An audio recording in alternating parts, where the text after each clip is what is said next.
The FOMC raised our policy interest rate by a half percentage point.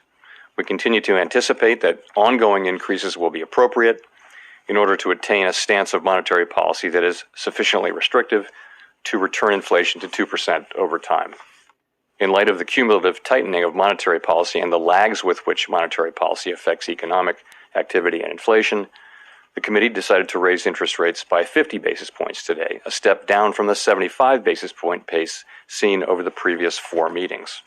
Of course, 50 basis points is still a historically large increase, and we still have some ways to go.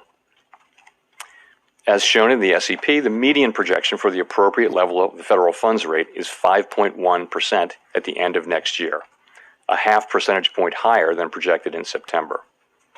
The median projection is 4.1% at the end of 2024 and 3.1% at the end of 2025, still above the median estimate of its longer run value.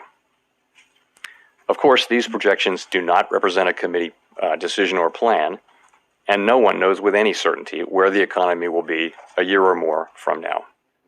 As we've gone through the course of this year, as we lifted off and got into the course of the year and we saw how strong inflation was and how persistent, it was very important to move quickly. In fact, the speed, the pace with which we were moving was the most important thing.